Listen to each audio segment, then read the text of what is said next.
大家好，欢迎收看爱上电子。今天咱们看一下热水瓶电路。这个热水瓶电路可以用于商场里的热水壶或者这种饮水机，也可以用于家里边的热水瓶。这端是220伏输入，这是一个保险，这是一个加热管。当220伏进来以后，这个加热管通过这个 S4 温控开关，这个开关呢是双金属片的。当达到100度的时候，这个双金属片跳开，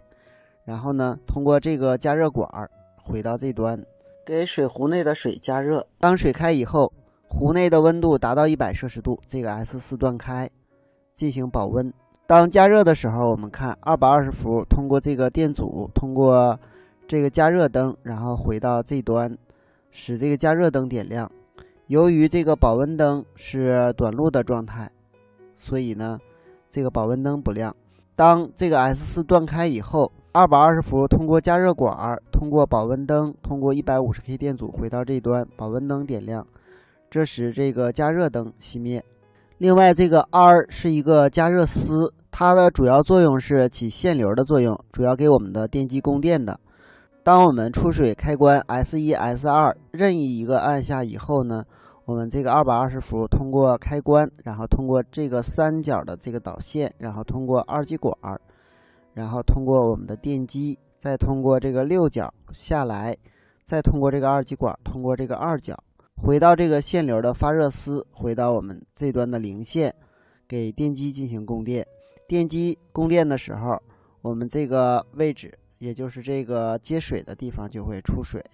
它的这个出水阀与我们这个电机的开关是联动的，所以当阀门打开的时候，水泵电机旋转向外部出水。另外呢，这还有一个 S3 再沸开关。这个再沸开关的作用呢是，当我们这个双金属片跳开以后，我们需要这个水再次烧开，那么我们就要按一下这个再沸开关，把它打开，然后呢，这个位置的电压通过这儿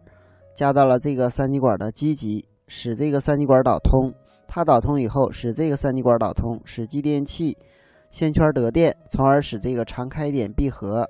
当继电器的长开点闭合以后，220伏通过这个加热管，通过这个线路，然后通过继电器，再经二角线路回到火线形成回路，使内部加热管再次对壶内的水进行加热。当我们断开 S3 的时候，PNP 三极管 Q2 的基极恢复高电位，从而 Q2 截止。Q2 截止以后 ，Q1 基极为低电位 ，Q1 截止，继电器线圈失电，从而继电器长开点再次断开，发热管停止加热。另外，我们注意一下，这一路的供电呢是来自于我们这端的火线，通过 R1 1兆的电阻，再通过阻容降压得到的电压，经我们这个二极管整流，这个稳压管稳压以后，